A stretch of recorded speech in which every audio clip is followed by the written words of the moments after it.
बहुत बड़ा सवाल है। अजीत बने रहिए। बड़ी खबर बंगाल से आ रही है। अब चुनाव के बाद हुई हिंसा से जुड़ी बड़ी खबर आ रही है। सुप्रीम कोर्ट ने बंगाल में विधानसभा चुनाव के बाद हुई हिंसा पर केंद्र सरकार, राज्य सरकार और चुनाव आयोग को नोटिस जारी कर जवाब मांगा है। उत्तर प्रदेश के रहने वाले 2 लोगों ने सुप्रीम कोर्ट में याचिका दाखिल कर आरोप लगाया था कि पश्चिम बंगाल में चुनाव के बाद बीजेपी के समर्थकों को निशाना बनाया जा रहा है।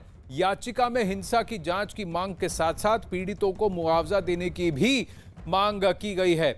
इस याचिका पर सुप्रीम कोर्ट ने केंद्र सरकार, राज्य सरकार और चुनाव आयोग से जवाब मांगा है। एहतशाम जुड़ रहे हैं डिटेल्स के साथ। एहतशाम, ये मसला, ये मामला जो है एक अलग पिटीशन के जरिए कैलकाटा हाईकोर्ट की 5 जज की बेंच के विचाराधीन है, जिसकी सुनवाई कल होगी। आज सुप्रीम कोर्ट में ये याचिका जो दायर की गई है, इसकी भूमिका क्या है और अब अगली सुनवाई कब है? देखिए, दोनों में एक ही तरह की बात कही गई है। हालांकि हाईकोर्ट इस मामले की सुनवाई कर रहा है।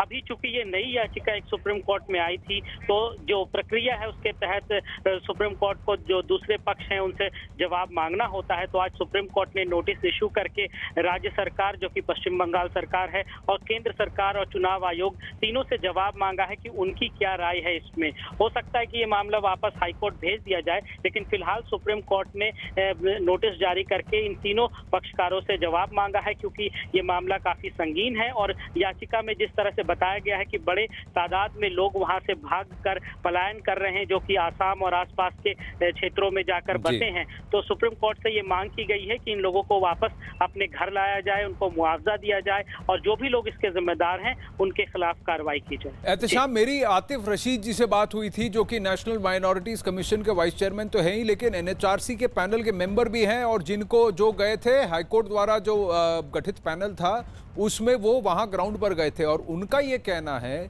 कि वहां पर 2-2 महीने से लोग अपने घर वापस नहीं लौटे हैं और उनके घरों पर और जमीनों पर अब कब्जा कर लिया गया है। और यही बात अब हिमंत बिस्वा शर्मा, जो असम के मुख्यमंत्री हैं, उन्होंने भी ट्वीट करके दिखाया है कि जो लोग पलायन करके वहां असम आए थे वो अब भी वापस जाने को तैयार नहीं है। कुछ लोग तो चले गए, लेकिन अब भी बहुत सारे लोग हैं जो कि अब भी वापस जाने से डर रहे हैं, क्योंकि खौफ का एक वातावरण है।